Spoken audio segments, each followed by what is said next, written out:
Et bien, bonsoir à tous. Merci d'être présents dans cette session 2 de préparation de la compétition avec Badnet.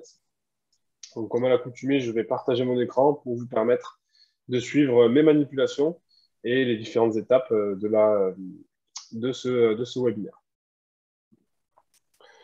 Donc, je vais commencer par une petite parenthèse sur la version de test de Badnet, du coup, qui est accessible sur test.badnet.org, qui va vous permettre, si vous le souhaitez, de vous connecter et de faire les mêmes manipulations que moi sur votre propre compétition, ce qui aura pour ce qui a pour but de vous aider à vous familiariser avec les différents modules que l'on va voir ensemble. Donc, si vous vous connectez sur la version de test de Badnet, donc vous pouvez vous connecter avec votre numéro de licence et votre mot de passe. Si le code n'existe pas, vous devez le créer. Ce sont des comptes différents par rapport à la vraie version de Badnet. Donc, vous pouvez le créer s'il n'existe pas. Et une fois connecté, c'est ce que vous voyez là sur mon écran, vous pouvez créer en haut à droite un tournoi de formation qui sera un tournoi avec une centaine de joueurs dedans, avec des tableaux déjà pré-remplis. Et en fait, on sera exactement à l'étape d'aujourd'hui du webinaire qui commence par la préparation des tableaux. Donc, n'hésitez pas à créer le tournoi si c'est pour.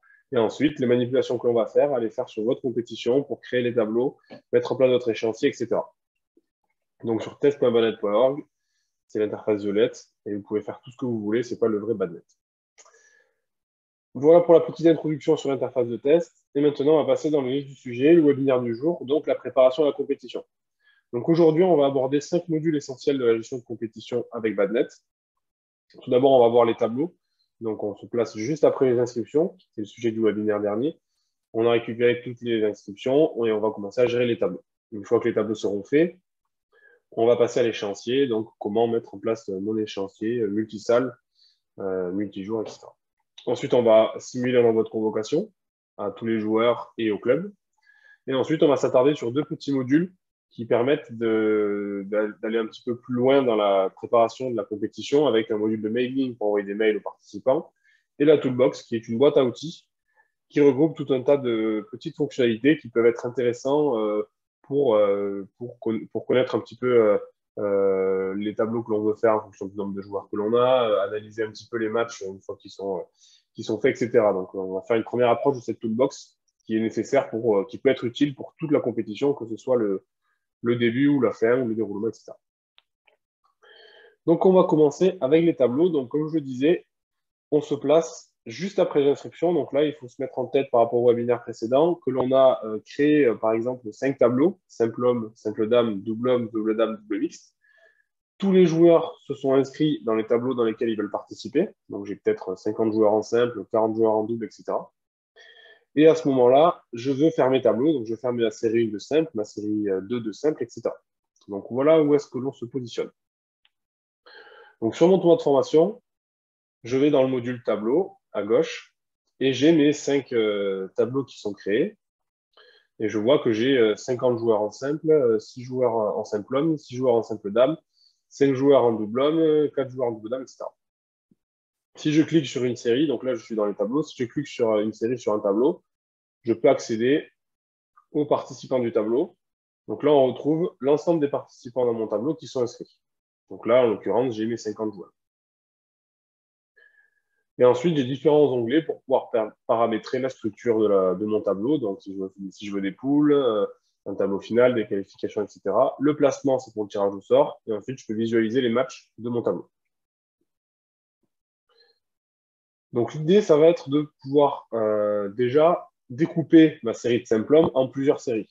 Donc, j'ai 50 joueurs qui se sont inscrits en simple homme, mais je vais les ventiler dans un certain nombre de séries en fonction de ce que moi j'ai prévu en tant qu'organisateur de la compétition ou en fonction des joueurs qui participent à la compétition en fonction de leur code CCPH.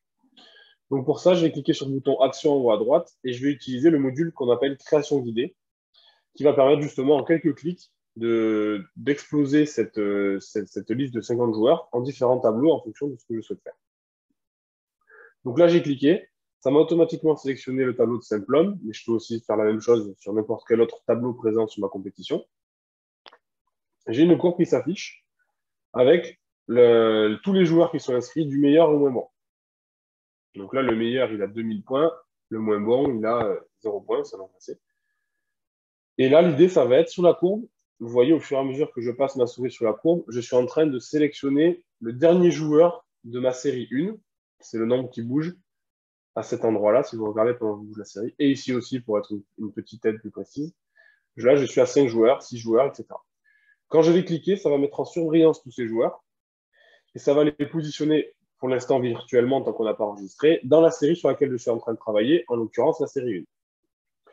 Et donc là, la réflexion, ça va être soit j'ai déjà tous mes tableaux prévus dans un fichier Excel à côté, ou parce que je fais la même chose que l'an dernier, alors je sais que je fais une série de 6, de 9, de 9, de 12 et de 6, par exemple. Ou alors, je m'aide de la courbe pour me dire, bon là, si je n'ai plus de 6 joueurs quand même, ça va être assez compliqué pour les suivants parce qu'il y a une grosse différence, notamment la règle des x16 qui peut ne pas être respectée. Donc, on va se limiter à 6 joueurs au vu des inscriptions. Donc, on va pas faire comme l'an dernier finalement, mais c'est pas grave. On va faire 6 joueurs. Voilà.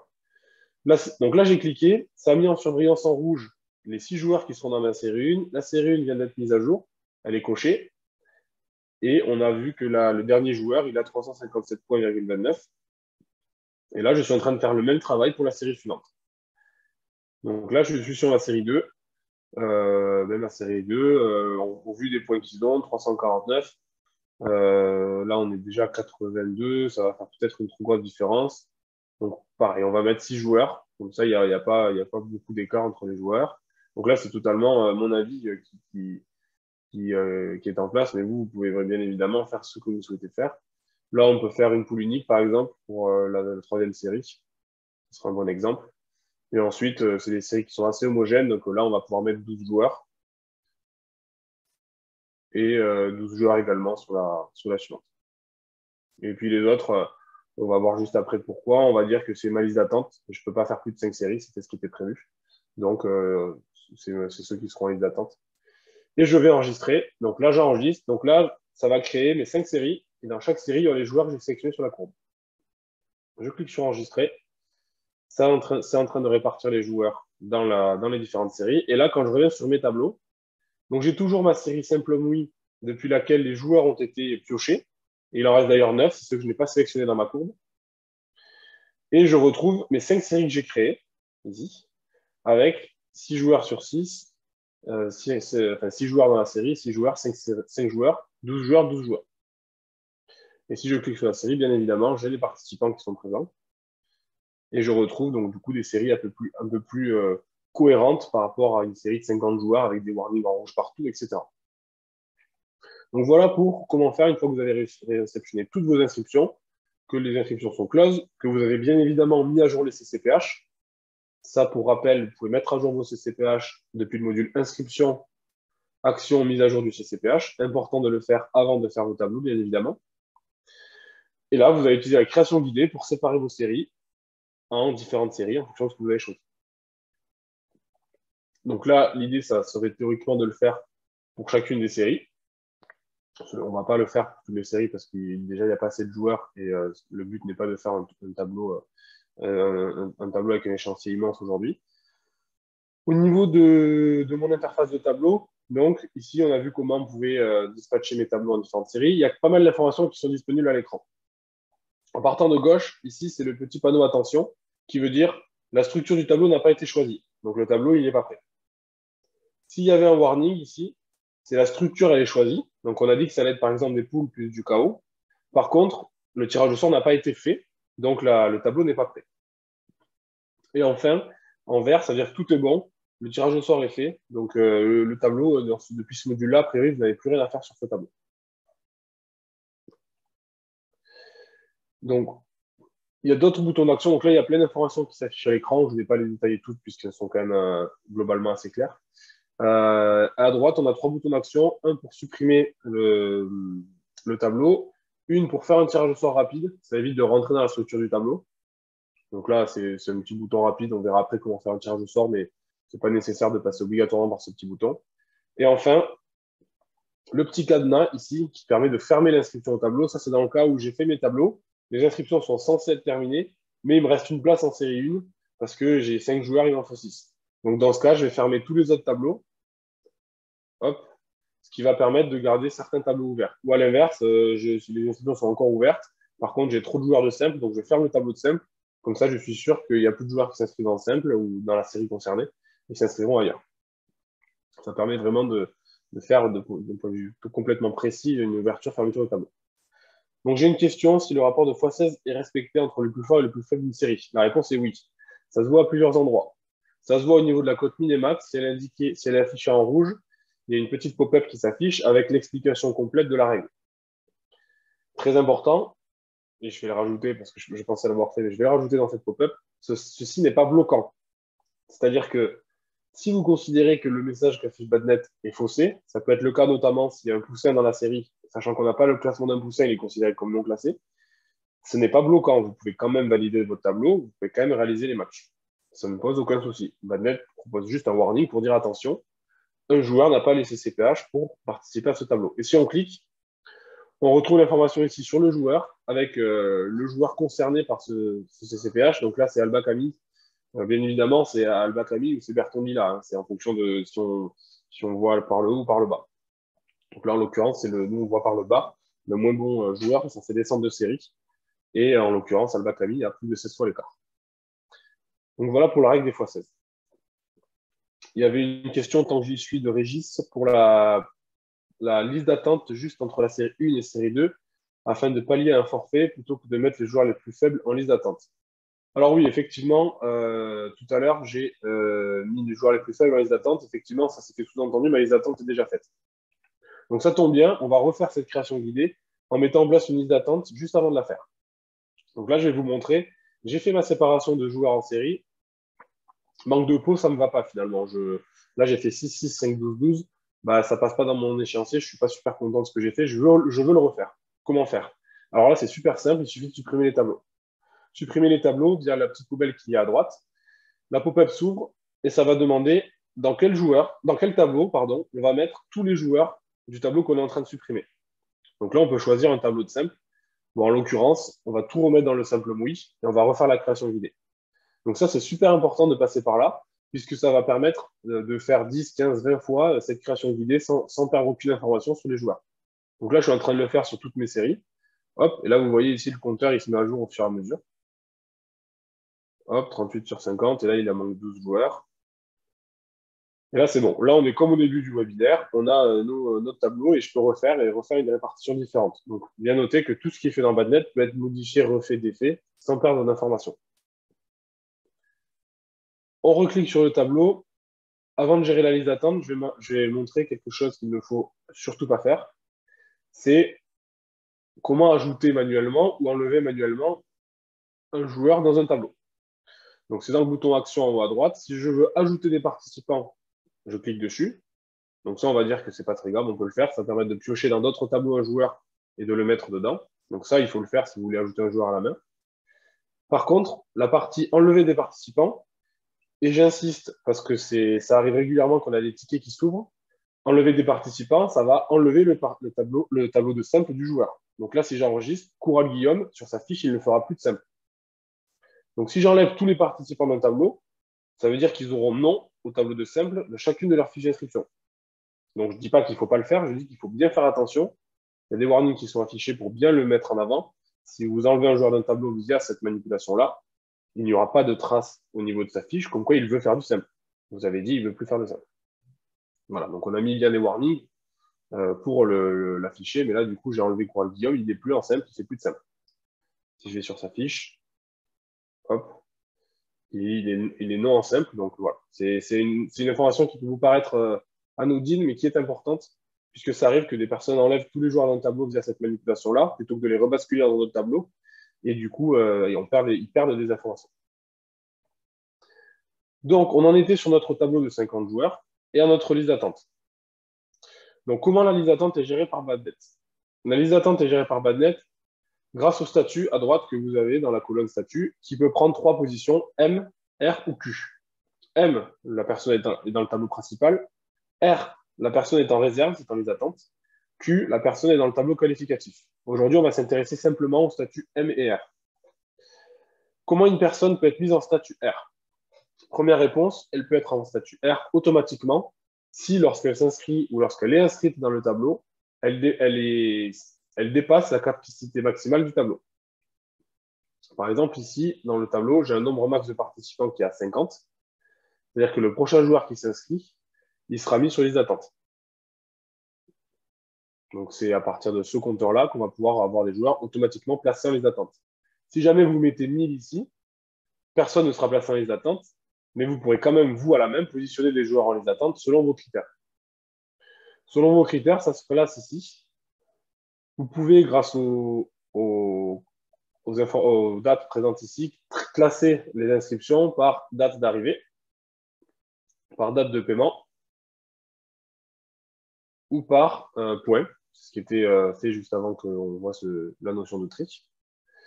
Et une fois qu'ils sont triés, ça vous permet de prendre les derniers et de les mettre en liste d'attente. Donc, par exemple, je veux mettre 10 joueurs en liste d'attente, ben, je prends les 10 derniers qui se sont inscrits, ce sont ceux-là, et ben, je vais cliquer ici sur M pour les mettre en liste d'attente. Donc, dès qu'on va cliquer, ça va modifier le statut pour le passer au statut suivant. Donc, je clique une fois, il passe en R, je clique une seconde fois, il passe en Q, je clique une troisième fois, il repasse en R. En M, pardon. C'est un cercle MRQ, MRQ, MRQ. Donc là, le 41e, je le mets en liste d'attente, il s'est inscrit trop tard, tant pis pour lui.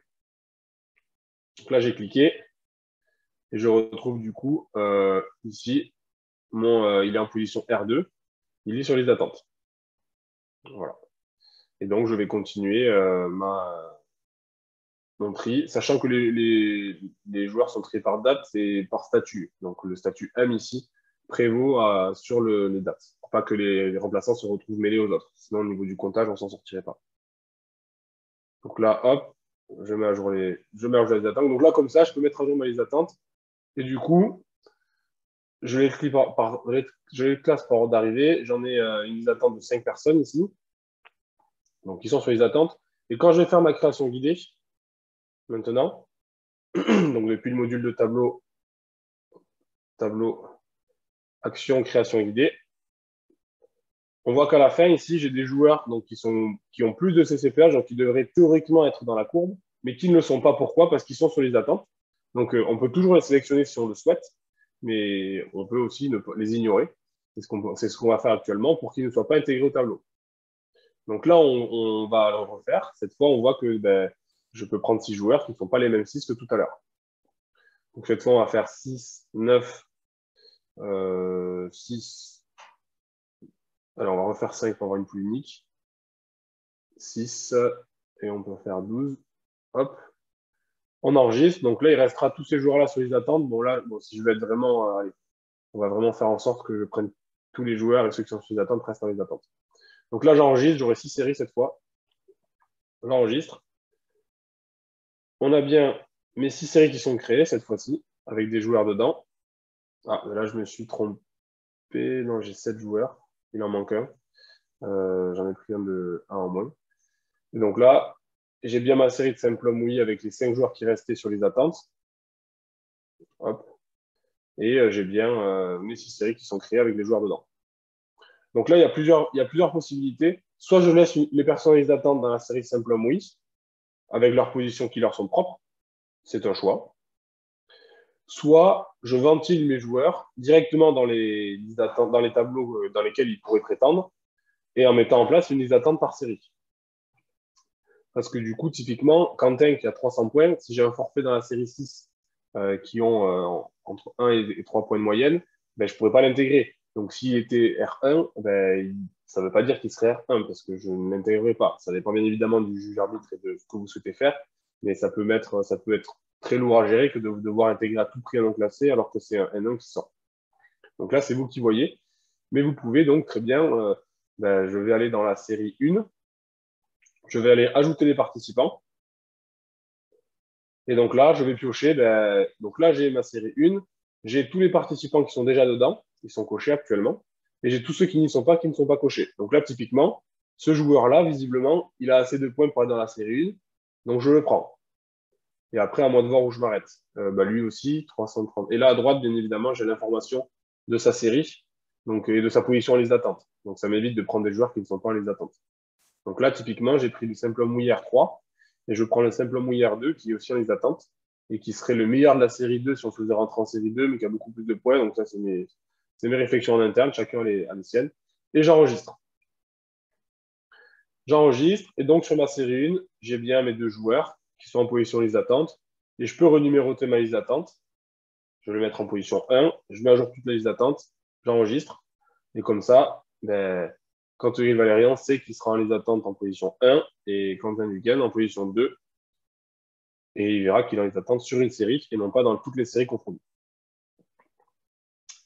Donc voilà un petit peu pour la création guidée des tableaux, comment gérer les listes d'attente sur une série globale, par série, et comment ajouter des joueurs, et comment modifier un joueur. Du coup, c'est le petit crayon ici. On peut modifier son tableau, on peut modifier son statut si on veut le passer manuellement en liste d'attente, la position, la date de WO de la paire, donc sur le tableau. Et sur un tableau de double, bien évidemment, on a la même chose. Si je vais sur mon tableau de double homme, ici j'ai 2 crayons, un pour chaque personne. Je peux changer le partenaire en plus si besoin. J'ai toujours cette notion de statut en liste d'attente, en W, etc. Et au niveau des filtres, j'ai un double filtre ici pour trier par le premier de la paire ayant payé ou le deuxième de la paire ayant payé, enfin le dernier. Et pareil, le premier de la paire inscrit, le dernier inscrit. Comme ça permet vraiment de moduler vos filtres en fonction de ce que vous souhaitez au niveau de votre règlement et de votre compétition pour ne pas avoir de soucis sur qui va être en liste d'attente ou pas. Donc maintenant qu'on a fait nos tableaux, l'étape suivante, ça va être de faire la structure de mon tableau. Donc ça se passe dans le module structure.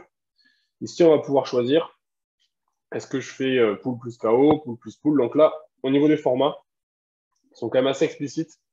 La ronde suisse, enfin voilà, il y a tous les formats disponibles sont présents ici. À noter qu'il y a une notion de formule libre. La formule libre, c'est un tableau manuel que vous allez pouvoir créer et qui n'est pas transmis dans Puna, mais qui vous permet de faire des poules en plus, des KO en plus, pour faire les tableaux de consolante, pour faire jouer une poule en plus pour tous les perdants, c'est vous qui voyez. Ça, c'est une formule libre, c'est-à-dire qu'elle doit être remplie à la main. C'est-à-dire que vous allez, vous, devoir mettre à la main vos joueurs dans cette formule. Une fois que le tableau principal sera terminé, par exemple, rien n'est fait automatiquement. C'est-à-dire que dans les poules plus KO, par exemple, quand vous avez fini votre dernier match de poule, automatiquement, le tirage au sort est fait et la phase suivante est remplie. Dans les phases manuelles, ce n'est pas le cas. Mais c'est fait pour justement vous permettre une flexibilité totale dans vos formats de compétition, avec du format, j'exagère volontairement, mais faire un pool, puis KO, puis pool, puis KO, puis pool, puis KO. Faire ça 6 fois d'affilée en intégrant des poules de 3, de 6, de 12, de 15. Voilà, tout ça en formule libre, tout est faisable. C'est seule votre imagination qui vous freinera. Et bien sûr, la transmission à Puna qui ne sera pas effectuée. Donc, c'est plutôt pour les tournois internes ou des tableaux non officiels. Donc là, on va passer sur une formule la plus classique, qui est la poule plus KO. Donc là, ça nous propose le nombre de poules de 3, de 4, de 5, de 6, de 7, le nombre de meilleurs secondes si besoin, est-ce qu'on fait une petite finale ou pas. Si je change et que je ne mets pas de poule de 3, les poules de 5, 6 et 7 se dégrisent pour pouvoir saisir un bon nombre de poules. C'était pour respecter le RGC que c'est grisé. Le nombre de qualifiés par poule, un qualifié, deux qualifiés, deux éliminés. Voilà. Et l'ordre des matchs, est-ce que c'est un ordre des matchs dynamique ou fixe? Dynamique, dans la plupart des cas, c'est ce qu'on veut, c'est que le perdant du premier match rejoue le tour suivant. Si vous voulez un ordre fixe, ben, ça ne bougera pas. Ce que vous mettez dans l'échéancier fera foi. Gardez le dynamique, c'est très bien. Donc là, on a une poule, on a 6 joueurs, donc c'est 2 poules de 3, c'était déjà pré-rempli. On veut 2 qualifiés par poule. On crée les poules et le plateau. Donc là, on enregistre. C'est créé. Donc là, on a bien 2 phases. Une phase de poule, avec 2 qualifiés par poule, ce qui représente 3 matchs. Et une phase finale, qui a 4 places, donc 3 matchs. De demi-finale et une finale. Maintenant, l'étape suivante, c'est le tirage au sort. Donc dans l'onglet placement, on va pouvoir faire le tirage au sort des poules. On peut choisir la séparation par provenance. Donc soit par club pour un tournoi club, soit par comité pour un tournoi régional, soit par ligue pour un tournoi national, championnat de France, typiquement. Les têtes de série sont déjà positionnées en fonction du CCPH et en fonction de la structure du tableau. Donc là, on est sur un tableau de 6 joueurs, donc il y a 2 têtes de série, une et 2 qui sont positionnées. Si on veut, on peut renseigner les places, si on veut les forcer, mais ça n'a pas d'intérêt. Dans notre cas présent, dans le cas le plus standard. Donc en fait, on n'a rien à faire, on clique juste sur enregistrer et ça va mettre en place nos 2 poules. Donc là, on a nos deux poules avec nos 6 joueurs. J'ai une jauge en bleu qui m'indique un petit peu la répartition sur le nombre de points. Et je peux bien évidemment faire une modification grâce au petit crayon ici. Si je veux inverser, par exemple, les A2 et B2, je vais les inverser. Donc, je vais inverser Corentin avec le petit crayon et Coural, Si j'ai oublié qui c'était, je le vois ici, c'est le B2. Donc ici, j'inverse. Et en bas, j'enregistre. Bien évidemment, je peux l'inverser avec n'importe quel autre joueur du tableau ou avec n'importe quel autre joueur de notre tableau qui n'est pas dans des matchs. Donc là, j'ai tous ces joueurs puisque j'ai rien fait encore. Et lors du changement, je peux faire des modifs si je veux en disant qu'il y a un WO, une tête de série qui se positionne, etc. Dans la plupart des cas, quand même, vous allez juste modifier, enregistrer. Et les joueurs sont inversés. Vous n'avez plus rien à faire si ce n'est vérifier que vos jauges sont bien réparties. Ici, on a la répartition par points qui vous montre pour chaque poule le nombre de points du premier joueur, deuxième joueur, troisième joueur. L'idée, c'est que quand vous avez 9 poules de 4, enfin 9 poules avec des poules de 4, vous voyez que les courbes ne se croisent pas. Si les courbes se croisent, ça veut dire qu'il y a un troisième qui a moins de points qu'un quatrième. Dans ce cas, vous voyez direct quelle est la poule concernée, vous pouvez faire la modification. Donc là, dans la poule A et la poule B, on a bien toujours le deuxième qui a plus de points que le troisième et qui a moins de points que le premier. Le tableau final, on n'y touche pas. Ça, on le verra pendant le déroulement de la compétition quand tous nos matchs de poule seront terminés. Les matchs, c'est pour information ici.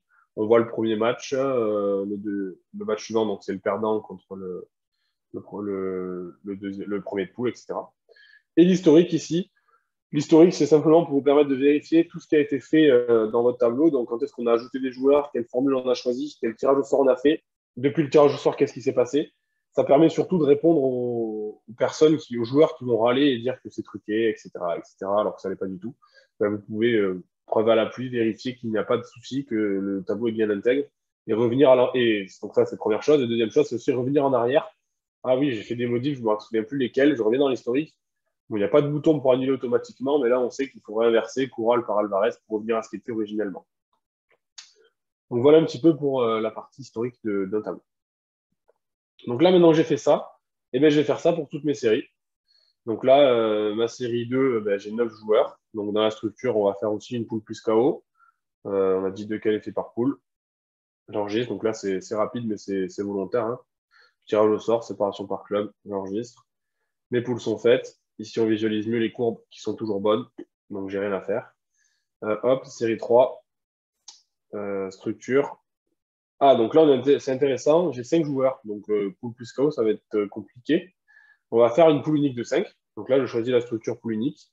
Je crée ma poule unique de 5. Voilà, la différence s'arrête là. J'enregistre et je tire au sort. Donc là, c'est un très mauvais exemple puisqu'il y avait des joueurs WO dans cette poule. Mais c'est pas, dans cette partie-là, c'est pas très grave. Bien évidemment, dans ma structure, je peux la modifier ici en cliquant sur modifier. Ça me permet d'agrandir ma poule unique si besoin. Je peux ajouter une phase manuelle, ce qui correspondait à ce que je vous disais sur une phase de poule qui sera non officielle à l'issue de la première phase de poule. Je peux aussi la supprimer pour la refaire. N'hésitez pas, on supprime, on refait. Les matchs sont supprimés, mais vu qu'il n'y a pas eu de match encore de renseigner, c'est pas grave. Ma série 4, c'est pareil, poule KO. Donc là, on est sur deux poules, de qualifiés. Hop, placement. Je vais vite volontairement, puisque c'est toujours la même chose. Hop, une structure poule KO. Cette fois, on a des poules de 3. On en a 4. Le placement. Donc là, c'est intéressant de voir que les têtes de série 3-4 ont déjà été positionnées. Donc, j'enregistre. Et c'est intéressant aussi de voir qu'ici, dans la répartition, typiquement, j'ai une inversion. Donc, j'ai un deuxième de poule qui a plus de points que j'ai un troisième de poule qui a moins de points que le deuxième de poule. Là, j'ai noir et vert qui se chevauchent. Donc, je peux arranger ça en inversant les deux. C'est dans la poule B. Donc, dans la poule B, ici, je le vois que j'ai effectivement Roxel et Bidé qui ont mal été positionnés. Si je veux respecter que le premier de poule a plus de points que le deuxième de poule, etc. Donc, ça, c'est à moi de voir si je veux faire l'inversion. En l'occurrence, je ne la fais pas. Enfin, si, comme ça, c'est un bon exemple. Donc, je veux changer Roxel et Bidé. J'inverse Roxel avec Bidé. J'enregistre. Et donc là, j'ai ma répartition qui est bonne pour cette poule, mais qui n'est pas bonne pour la poule C et ni pour la poule D. Donc là, je peux réinverser Popov et Alemon. Oui, effectivement, seules les têtes de série ont une place prédéfinie. Les autres sont tirés au sort, mais il y a des joueurs arbitres qui aiment bien vouloir avoir des tableaux assez homogènes en termes de 1, 2, 3. Donc, c'est pour ça que je montre comment faire manuellement, même si effectivement, vous n'êtes pas obligé de le faire. Non, c'était C, donc on va changer avec C3. Hop, C'est pour avoir des courbes propres en bas, mais ce n'est pas nécessaire. Et il ne reste que ma série 6, ici. Hop. 2 qualifiés par poule.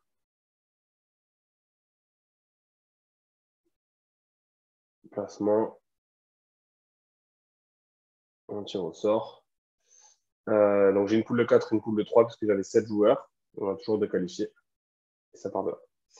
Non réglementaire, oh, j'essaie de manger, mais Badnet n'est pas là pour bloquer les personnes sur les différentes actions qu'ils peuvent faire. Donc, il y a beaucoup de choses qui sont hors RGC. Par exemple, on peut mettre 60 matchs pour un joueur sur une journée. Rien n'est bloquant. Ça, il y a des warnings à différents endroits, mais tout ne peut pas être bloquant pour respecter le RGC. Et pourquoi les têtes de série 3-4 sont positionnées automatiquement pour les tableaux à moins de 16 joueurs, alors que sur le RGC, c'est au-dessus de 16 joueurs. Donc ça, c'est historique. Automatiquement, elles sont positionnées pour que ce soit plus logique vis-à-vis des joueurs qui participent. Après, libre au GO, JA de enlever ces têtes de série 3-4 s'ils le souhaitent, en dessous de 16 joueurs, lors de la mise en place du tirage au sort. Donc là, on a vu nos tableaux, pardon.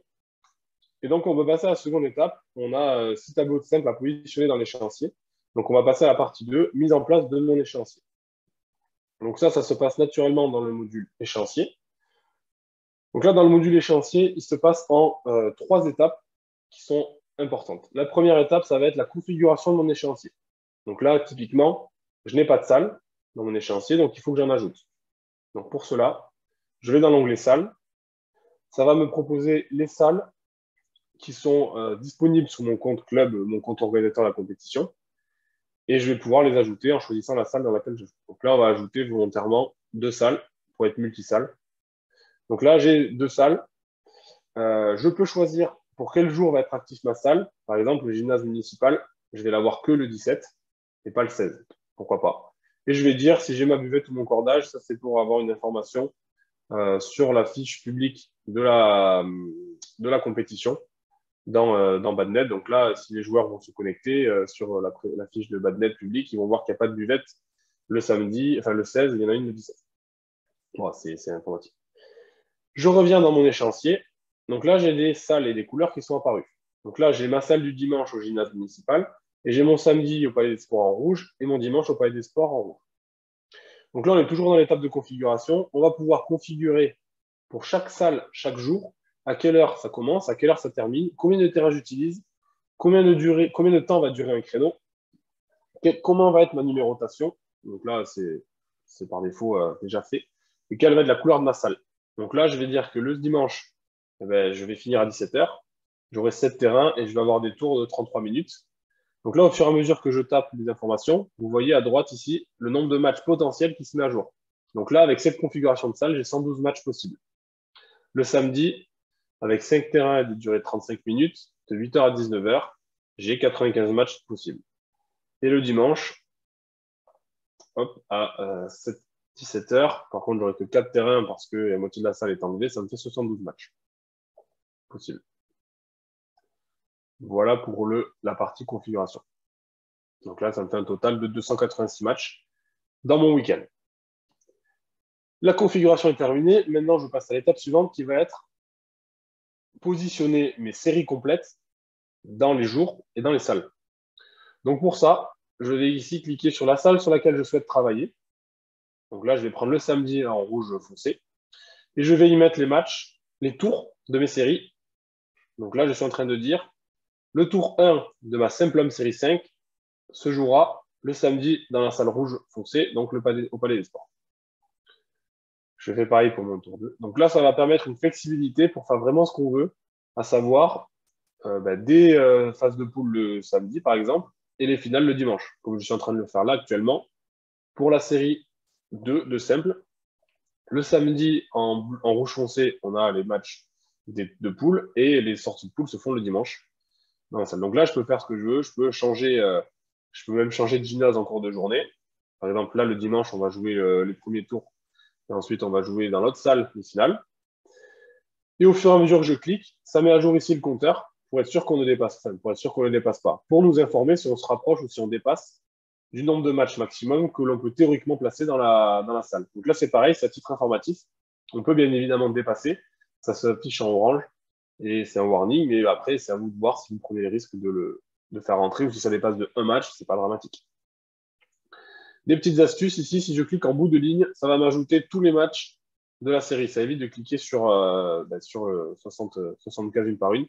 Donc là, typique, globalement, hein, dans vos compétitions, pour caricaturer, tous les matchs se passent dans la même salle d'une série, un jour donné. Donc en gros, vous allez faire ça. Hop, allez, le simple, la série 1. Allez, série 1, 2, 3, ça se passera le samedi.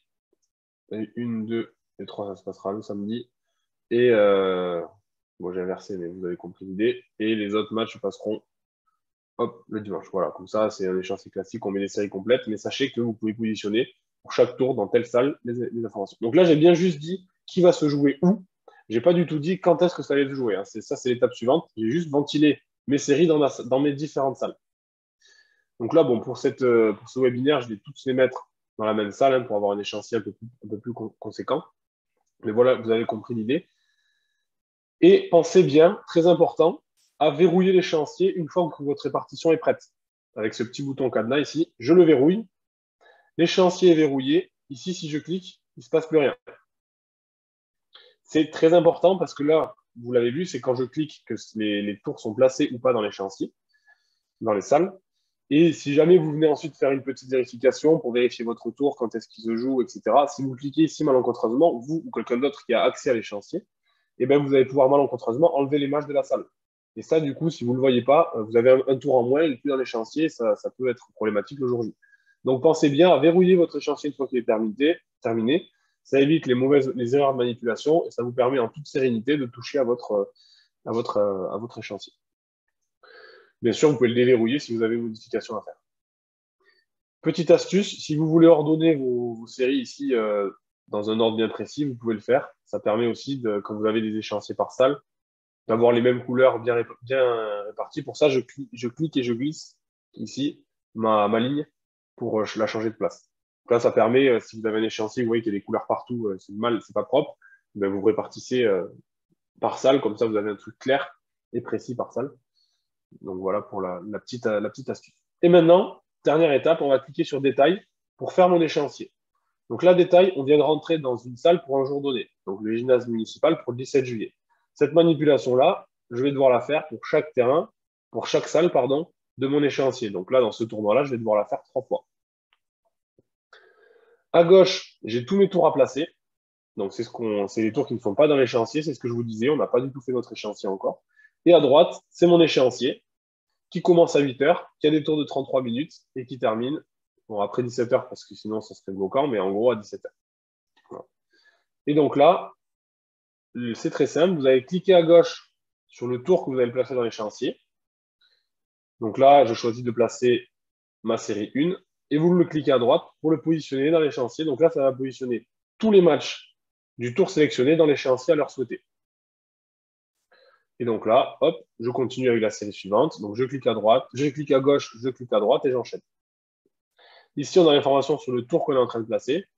Ça permet de ne pas avoir à essayer de deviner où est-ce qu'on en est. Je me suis trompé. La série 4, je voulais la faire démarrer un peu plus tard. Donc là, pas de souci. Je clique sur la petite poubelle ici, qui va me permettre d'enlever le match de l'échéancier. Donc là, vous avez vu, hein, j'ai placé un tour à 2 matchs. Mais du coup, il y a 2 matchs qui sont placés. Je manipule les matchs un par un maintenant. Là, je supprime le match. Si je veux supprimer tous les matchs de ce tour, je clique sur enlever tous les matchs du tour. Ça va me repositionner mes 2 matchs dans le menu latéral de gauche. C'est ce que je viens de faire. Les matchs sont passés à gauche. Et en fait, je voulais repartir sur ma série 1 pour me permettre d'enchaîner ma série 1 qui va aller un peu vite. À noter qu'il y a une petite alerte qui s'affiche ici. Delaveau Simon, attention, il joue le premier match. Il va potentiellement jouer le deuxième. Donc, d'un point de vue respect du RGC temps de repos, ça peut être bloquant dès le début. Donc là, il y a 3 couleurs possibles. Jaune, le joueur joue 2 tours suivants. Donc, théoriquement, il jouerait autour de 9 heures si c'était jaune. Orange, il joue le tour suivant, il enchaîne. Et rouge, il joue le même tour. Donc, rouge, c'est même pas imaginable. C'est très problématique. À noter que ça, c'est affiché seulement si les matchs, si le tirage au sort a été fait. Et à noter également que votre échéancier, vous pouvez très bien le faire sans avoir fait le tirage au sort. tout ce qu'on a vu précédemment, les séries, tant que vous avez fait votre structure de tableau, les joueurs n'ont pas besoin d'être dans les matchs pour faire l'échéancier. Vous pouvez le faire à l'avance, vous pouvez vous entraîner à l'avance avant la date du tirage au sort. Ça ne pose aucun problème. Et donc là, je continue mon échéancier. Je suis sur mon tour 2 de ma série 3. Hop. Et maintenant, je vais intégrer ma série 4. Hop. Ensuite. Mince, je me suis retrompé. J'ai mis la série 4 puis la série 6. Je voulais mettre la série 5. Pas de souci. Je sélectionne ma série 5. Et ensuite, je clique au niveau du match sur lequel je veux l'insérer. Donc là, je vais l'insérer entre la série 4 et la série 6. Donc je vais cliquer ici sur série 6. Et bien, ça va insérer les matchs entre les deux.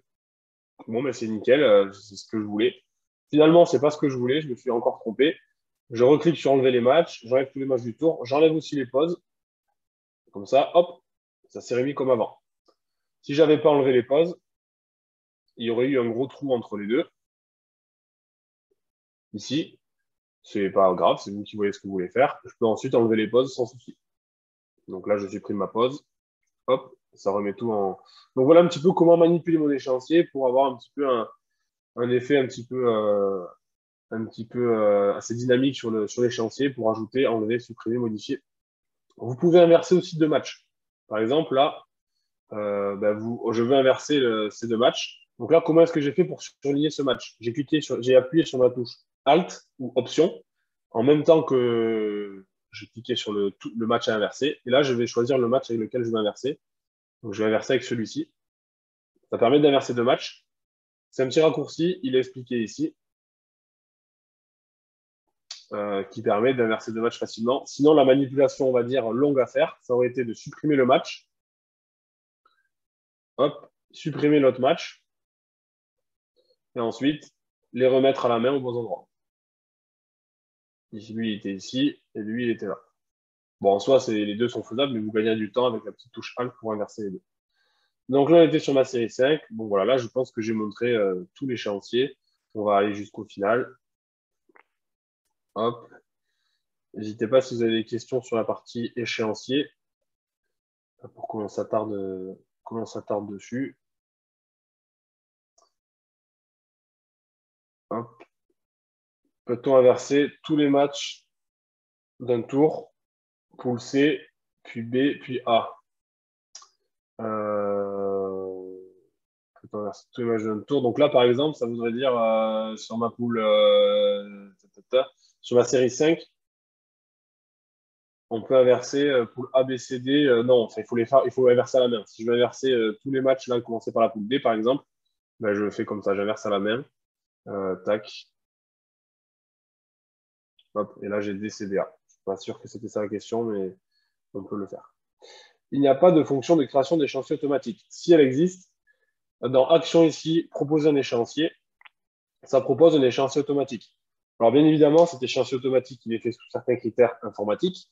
Il n'a pas une vision humaine à savoir, on va faire du social et puis faire enchaîner dans un sens ou dans l'autre, ou alors là, se reposer un tour de plus, etc.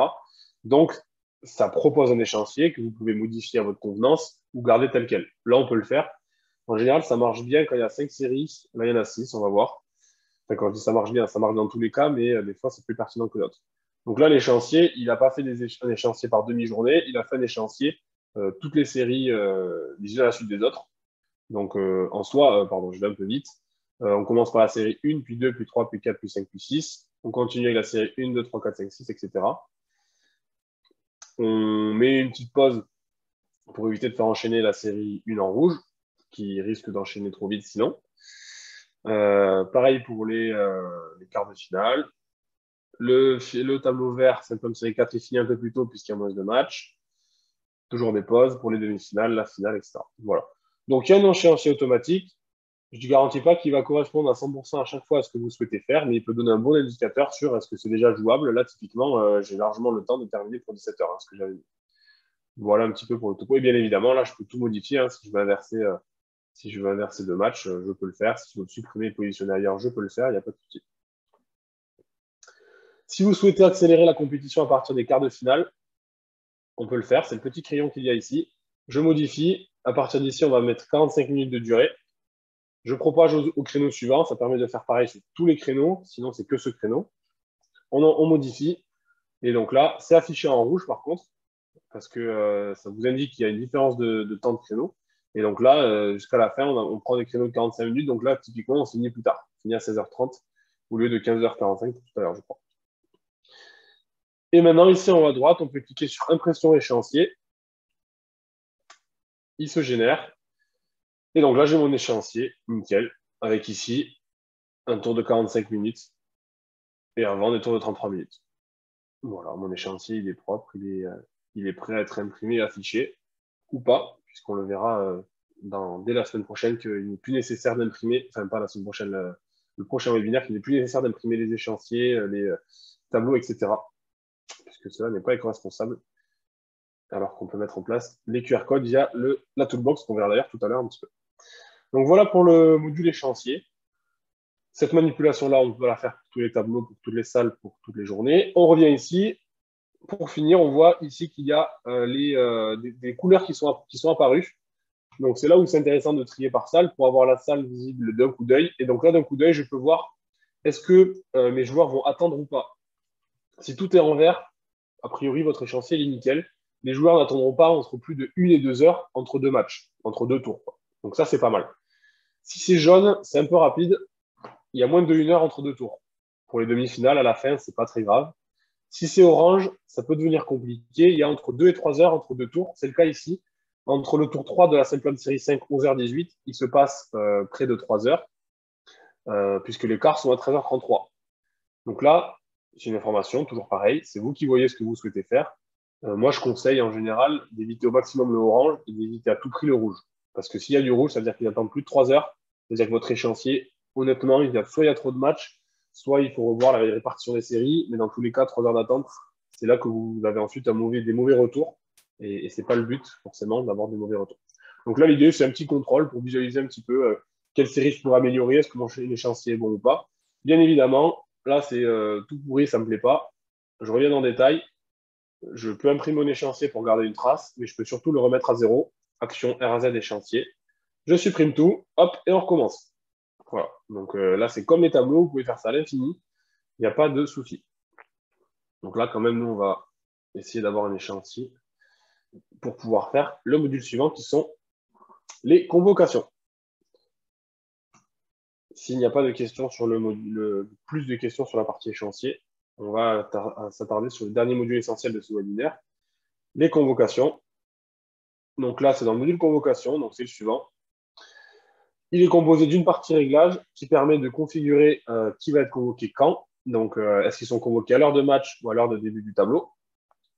Est-ce qu'on convoque 45 minutes avant le match ou 50 minutes? Et le premier tour, combien de temps il va être convoqué avant?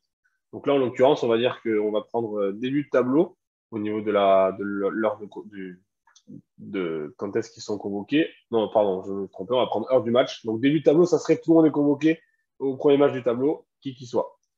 Ça, c'est fait pour les tournois nationaux notamment, où tout le monde est convoqué à une heure début de tableau, mais la plupart des organisateurs font à l'heure de match. Donc chacun aura une heure de convocation à l'heure de son match. Soit 45 minutes avant si c'est le deuxième tour, troisième tour, etc.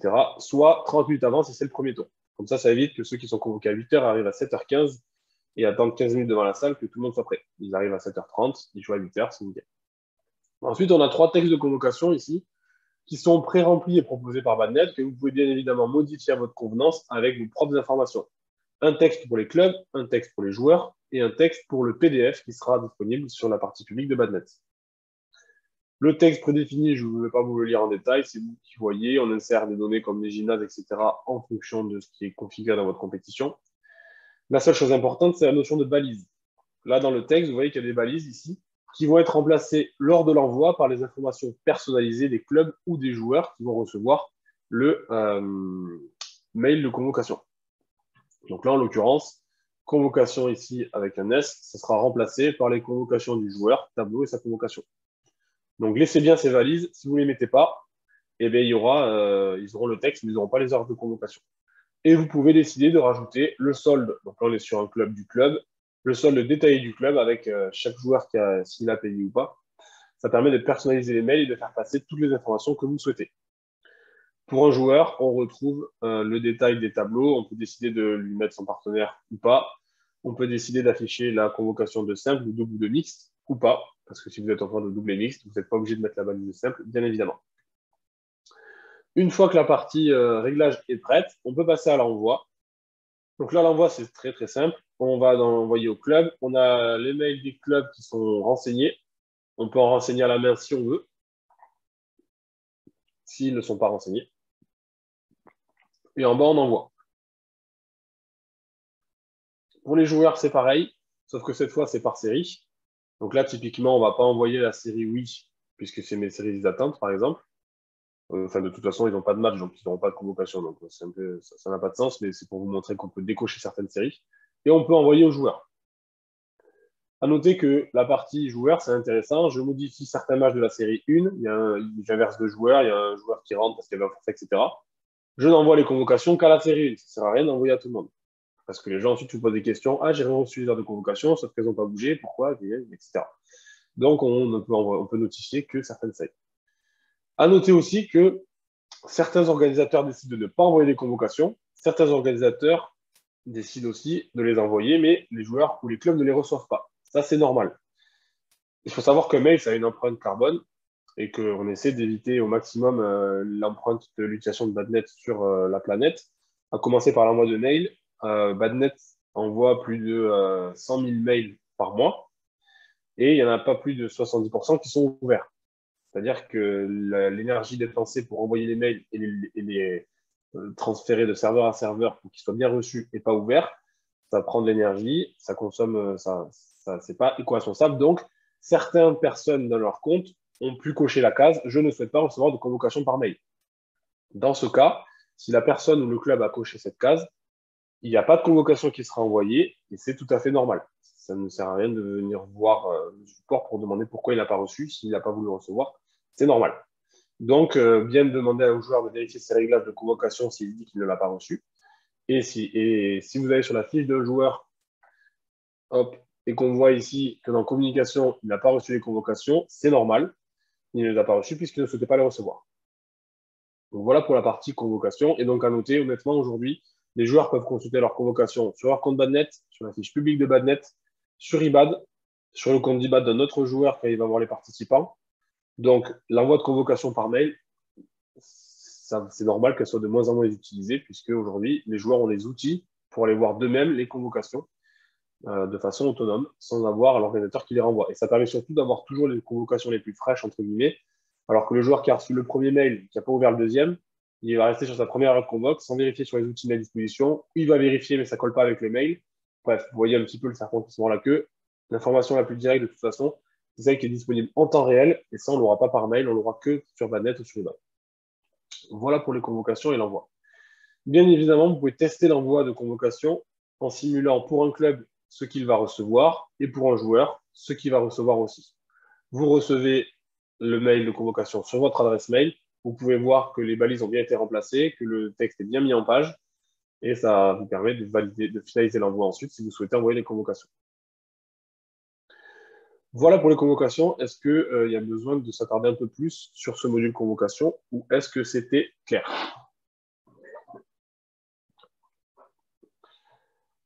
A priori, c'était clair. Donc, un joueur qui ne souhaite pas recevoir sa convocation sera obligé d'aller voir les éventuelles mises à jour. Oui, c'est ça. Un joueur qui ne souhaite pas recevoir sa convocation ne recevra pas de mail et il ira voir sur IBAT sa convocation. Pour être tout à fait honnête avec vous, les joueurs qui aient reçu ou pas par mail leur convocation, ils passent leur journée sur IBAD à vérifier si les tableaux sont visibles, à vérifier qui est inscrit, à revérifier et re-revérifier les convocations des copains, etc. Donc, ils ont déjà l'habitude d'aller consulter leurs convocations et d'autres informations, bien évidemment, sur IBAD, Badnet, etc. Mais le principe, c'est ça. Bien évidemment, quand on envoie les convocations, elles sont rendues automatiquement visibles, mais bien penser à les rendre visibles si vous les avez cachées volontairement entre-temps. Depuis la partie, donc, je suis dans Réglage, Accueil, Publication des données ici. Donc, les convocations, elles peuvent être cachées comme cela. Bien les rendre visibles si vous les aviez cachées volontairement, le temps de, une fois que vous avez envoyé les convocations, refaire un check. Voilà, donc ça, c'est vous qui bien pensez à le faire. S'il n'y a pas d'autres questions, on va passer à la partie suivante, le module mailing. un club qui souhaite avoir la liste des joueurs de son club inscrits, où peut-il les récupérer? Donc, depuis un compte club, je peux vous le montrer typiquement rapidement. Hop, donc là, je me déconnecte. Je me reconnecte rapidement parce qu'il reste quand même deux modules à voir sur mon compte. Hop, le compte de mon club. Donc là, je suis sur un compte club. Sur le tableau de bord, dans l'onglet tournois, j'ai tous les tournois que je gère en tant qu'organisateur ou auxquels des joueurs de mon club sont inscrits et jouent et participent. Donc là, par exemple, au tournoi de Talence, par exemple, ben là, en fait, je vois le nombre de joueurs inscrits. Donc là, j'en ai 21 à Blagnac, j'en ai 3 à Talence. Et si je clique sur Talence, c'est un tournoi passé, je vais avoir plusieurs onglets. Donc, bon, les informations du tournoi, les inscriptions du tournoi. Et donc, c'est là, pour répondre à la question de Céline, que je vois tous les joueurs qui sont inscrits, dans quel tableau, son heure de convocation, ici, est-ce qu'il a payé ou pas, etc. Et là, vu que la compétition est terminée, j'ai même accès aux résultats pour voir qui a fait quoi. Pour chaque joueur, où est-ce qu'il s'est arrêté. Donc voilà pour la partie récupération. Et je peux imprimer les convocations du club aussi en haut à droite, ainsi que les justificatifs de paiement, le palmarès club, etc. J'ai pas mal d'actions possibles, qui n'est pas tout à fait le sujet, donc je ne vais pas m'attarder plus que ça. Mais globalement, hein, toutes les informations que vous recevez par mail, de toute façon, elles sont en priorité affichées sur les comptes des joueurs, que ce soit sur Badnet ou IBAD, IBAD pour les joueurs uniquement. Donc maintenant, on va passer au module possible d'avoir un export des joueurs inscrits. Tac, tac, tac. Il faudrait revenir sur un nom. Je pense que ce n'est pas disponible. Après, faut voir l'intérêt. C'est possible pour l'organisateur d'exporter des joueurs inscrits à la compétition. Pour le club qui gère sa compétition, ce n'est pas possible actuellement. Il faudrait voir pourquoi est-ce qu'il y aurait ce besoin, sachant que tout est disponible en ligne à n'importe quel moment depuis son compte. Pour le module mailing, donc ça se passe dans les modules extra. Donc mailing ici, l'idée, si ça intervient à ce moment dans le webinaire, c'est que il peut être intéressant d'envoyer un mail avant, après les convocations aux joueurs pour les informer de certaines informations. C'est surtout le cas par rapport au Covid, mais ça peut être le cas maintenant pour les informer plus précisément de certains points, mais aussi à l'issue de la compétition pour les remercier, par exemple. Donc là, on peut contacter les joueurs en triant qui va être contacté, donc en contrôlant le sol. Seulement ceux qui nous doivent de l'argent vont être contactés.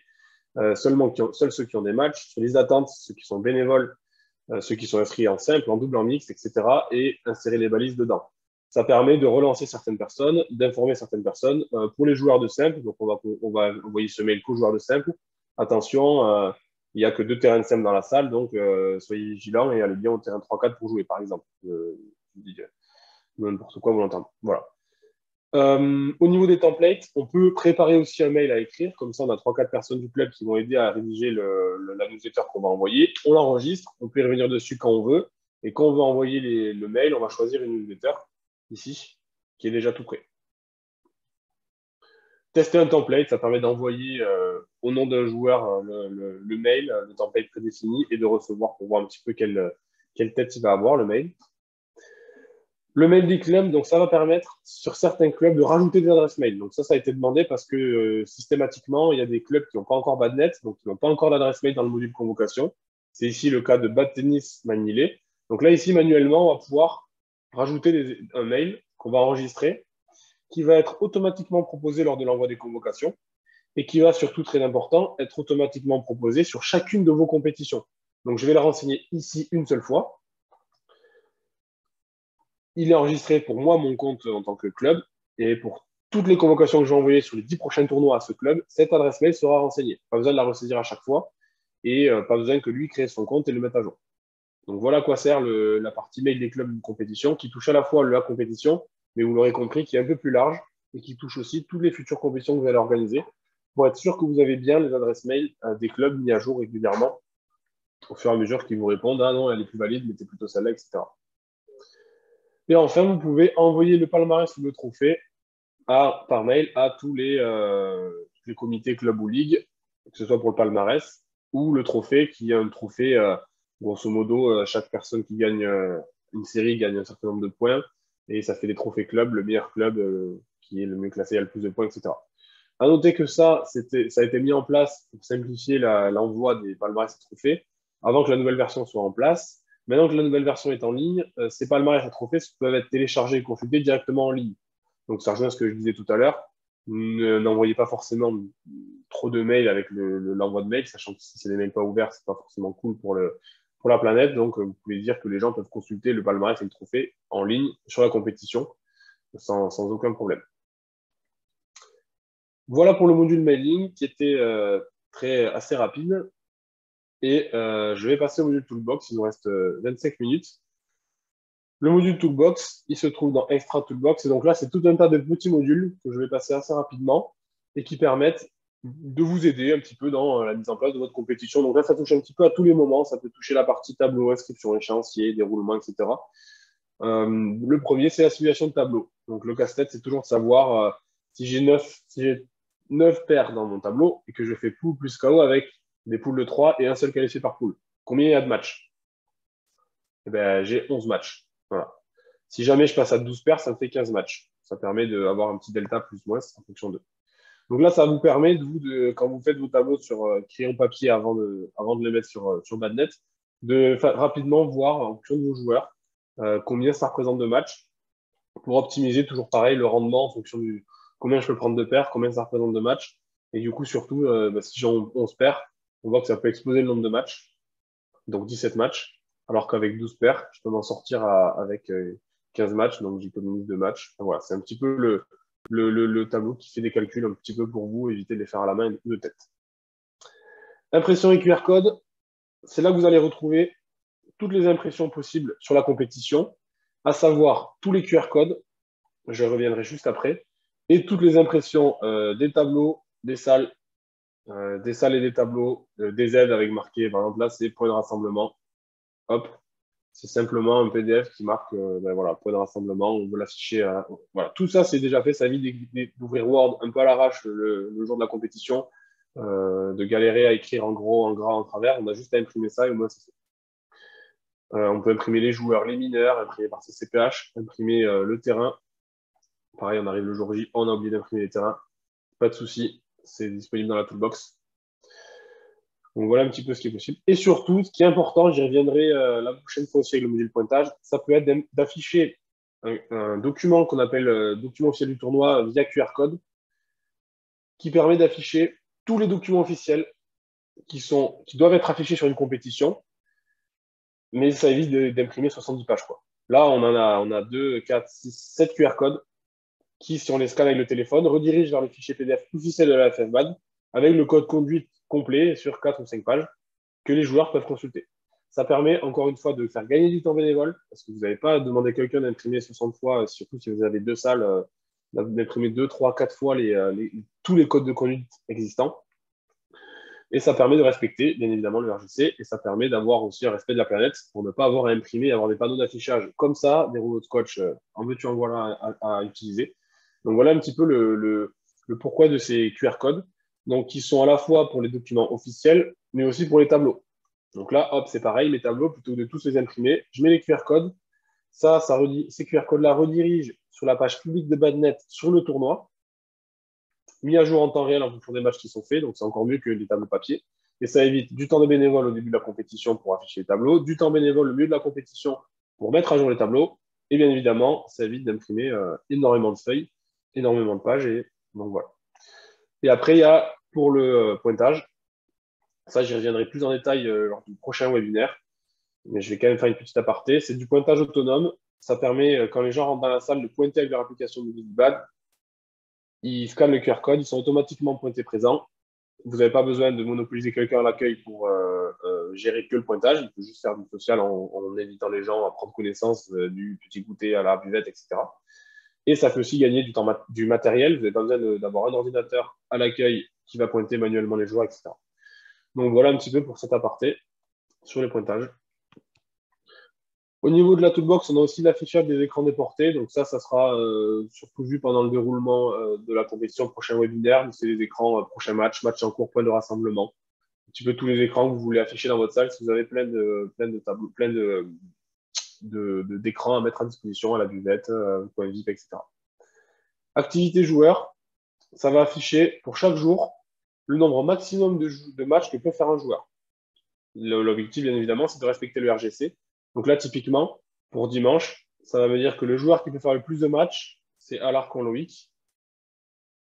Et si je mets la souris, j'ai le détail. Il peut faire 2 matchs en poule et 3 matchs en KO, ce qui fait un total de 5. Mais évidemment, si ça dépasse 8, c'est problématique par rapport au RGC.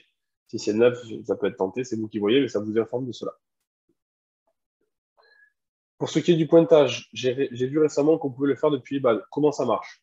Ben, c'est ce que j'ai montré. C'est donc, on a un QR code de pointage par salle que je viens d'afficher, que j'affiche à l'écran. Ce QR code, donc, c'est dans le gymnase municipal du tournoi de formation Badnet. Ce QR code-là, s'il est scanné par un joueur via son application mobile IBAD, il va automatiquement être pointé présent dans la salle pour le jour auquel il va scanner. Donc, c'est comme ça que ça marche. Donc là, avec IBAD, on scanne ce QR code et c'est fait. Donc, l'idée, c'est d'imprimer cette feuille de pointage une fois, de le mettre à l'entrée de la salle et de dire au joueur de pointer en scannant ce QR code. Il y a une fiche de pointage à imprimer par salle et la fiche de pointage est valable pour les 2 jours, 3 ou 4 jours de la compétition. Donc voilà le fonctionnement, et comme je disais, ça économise du temps bénévole, etc. À noter que si le joueur est un solde négatif, ça lui indique qu'il ne peut pas pointer, il doit venir à la table de marque.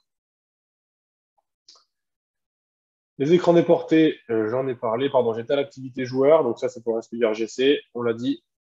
Conflit joueur, donc ça c'est seulement s'il y a des joueurs qui jouent dans plusieurs salles différentes le même jour. Là j'en ai pas. S'il y en avait, il s'afficherait ici. Ça permet de voir qu'attention, eux ils changent de salle, vérifiant si c'est jouable pour le joueur de changer de salle. Si je fais une modification dans un tableau, le QR code reste correct. Oui, bien évidemment, c'est tout l'intérêt du QR code. C'est qu'ici, si je veux vous montrer exactement, hop, donc je vais aller voir dans ma compétition. Concrètement, le QR code, hein, c'est pas compliqué, c'est un lien web qui va rediriger vers. Ah oui, ma compétition, elle est privée. Bon, tableau résultat qui va rediriger sur la fiche Badnet dans le tableau en question. Donc, si on fait une modif en direct, si le personne actualise sa page web, la modification sera visible. C'est ni plus ni moins qu'une URL web précise sur un tableau. C'est quand même sympa de voir le joueur au pointage pour lui remettre le cadeau d'accueil. Alors, je suis d'accord, et pour l'avoir fait à plusieurs reprises, certes, c'est sympa d'avoir un joueur au pointage pour pointer. Enfin, pour pointer, non, c'est pas sympa. Pour remettre le cadeau, c'est très sympa. Mais pour pointer, c'est vraiment, honnêtement, pour l'avoir fait, c'est vraiment nul. Je passe ma matinée à chercher à l'ordinateur le joueur, à le pointer et à vite passer au suivant parce que j'ai pas le temps. Et parce que la table de marque me met la pression, etc. Donc l'idée, c'est pas de ne pas mettre de personne à l'accueil. Loin de là. Justement, c'est de la mettre quand même, mais de lui dire, t'as pas d'ordi, tu t'en occupes pas. Tu fais du social, tu remets le cadeau, tu leur dis bonjour, tu leur expliques comment fonctionne la buvette, tu leur expliques qu'il faut essayer les scores sur la tablette et tu leur dis de pointer en scannant le QR code en toute autonomie. Et comme ça, la personne qui a l'accueil, elle est disponible pour les joueurs. Elle n'est pas derrière son écran à passer son temps à chercher dans une liste un joueur. Pour l'avoir fait, je pense que beaucoup de personnes présentes ici ressentent ce poste de pointage comme ça. Et honnêtement, c'est frustrant tant pour les joueurs qui rentrent que pour la personne à l'accueil qui aimerait, elle, discuter, échanger avec les gens et qui n'a pas le temps parce que c'est juste la pression de pouvoir pointer tout le monde et qu'il n'y ait pas de queue à l'accueil. Voilà pour le. Donc, je rejoins le point, oui, c'est sympa. Il faut garder cette personne à l'accueil, bien évidemment. Joueurs encore en activité. Donc là, ça permet de voir. Donc là, c'est des petits détails tous les joueurs qui ont encore un match. Donc là, c'est notamment si vous avez les matchs qui se jouent le samedi et qui terminent le dimanche, ben, vous pouvez voir tous les joueurs qui sont encore en activité sur quel tableau. Donc par exemple, le samedi soir, on fait un point. À lui, il joue à la fois le simple et le double le dimanche. Donc on va pouvoir voir si on fait les chanciers le samedi soir, faire attention à ça. Analyse durée volant, bah, ça c'est bon, ça c'est quand même assez spécifique championnat de France ou gros tournoi, qui permet de dire de tel match à tel match, on va avoir le nombre de volants qui est utilisé, la durée moyenne. Par exemple, les quarts de finale, combien de temps ils ont joué. J'ai une question. Y a-t-il un moteur de recherche sur la liste de pointage? Cela éviterait justement de trop chercher. Oui, bien évidemment, il y a une liste. Alors, je le montre rapidement, même si c'est pas le but, mais il y a une liste qui peut être filtrée en tapant les noms des joueurs. Mais pour l'avoir fait, rien que taper le nom d'un joueur et le mettre présent, ça reste, on est derrière l'écran et puis voilà. Ça reste des manipulations qui peuvent être évitées maintenant via le pointage autonome. Mais il y a bien évidemment un filtre qui est disponible pour optimiser quand même le pointage si vous ne souhaitez pas passer par le pointage IBAN. Je reviens sur ma toolbox et n'hésitez pas à envoyer vos questions dès maintenant puisqu'on a un petit quart d'heure et que ça touche à sa fin, comme ça me permettra de les traiter au fur et à mesure. Donc, le règlement de la compétition, ça va prendre toutes les informations de votre compétition et ça va vous aider à générer un règlement. Encore une fois, c'est un règlement qui est purement écrit en fonction de votre configuration, par rapport aux frais d'inscription, aux dates limites d'inscription, au niveau précisé, aux séries, au numéro d'autorisation, etc. Et que vous pouvez prendre, modifier ou tout simplement vous en inspirer, et qui n'est fait pas, enfin, qui n'est, vous n'êtes pas obligé de vous en servir, bien évidemment. Loin de là. C'est pour informatique. Les shorts URL. Donc là, les shorts URL, ça permet d'avoir une URL courte à recopier sur un autre ordinateur pour avoir accès à une information publique, à savoir le prochain match, par exemple. Je vais le mettre sur un ordinateur. L'URL, elle est beaucoup trop longue à recopier parce qu'il y a des ID, etc., qui ne sont pas forcément intuitifs à saisir. Là, l'URL courte, au moins, on met point d'interrogation U égale HR sur mon navigateur. Ça va automatiquement me diriger vers l'URL compliquée. Là, c'est ce que je viens de faire. C'était cette URL-là qui était en short URL. C'est un petit raccourci. Voilà, vous avez un Amazon Fire Stick et vous avez qu'une télécommande pour saisir l'URL. Privilégiez la short URL plutôt que l'URL longue avec les numéros, etc. du tournoi et de la salle. Et enfin, le dernier module de la toolbox, c'est le respect du RGC.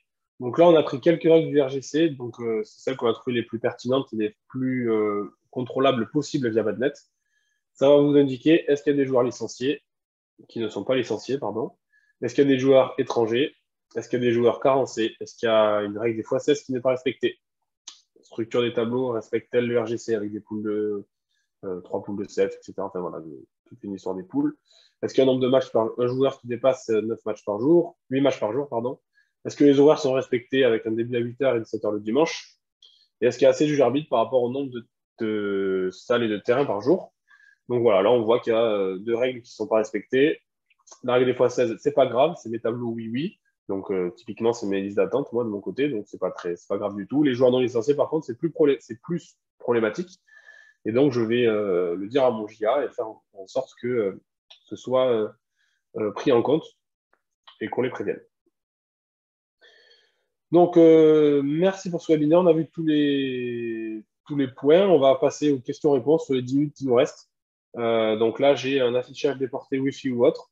Donc, bien évidemment, l'affichage déporté, vous pouvez le faire en Wi-Fi, en filaire. L'objectif dans les affichages déportés, c'est de réussir à afficher un navigateur sur un écran. Donc là, seule votre imagination sera votre barrière.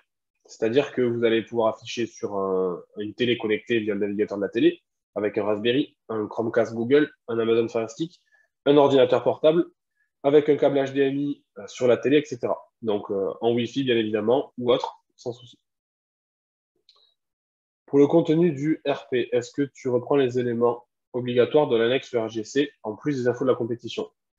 Oui, pour le règlement de la compétition, alors pour tout vous dire, je me suis basé sur le règlement, le template de règlement écrit par une ligue qui me l'a envoyé et j'ai rempli certaines parties avec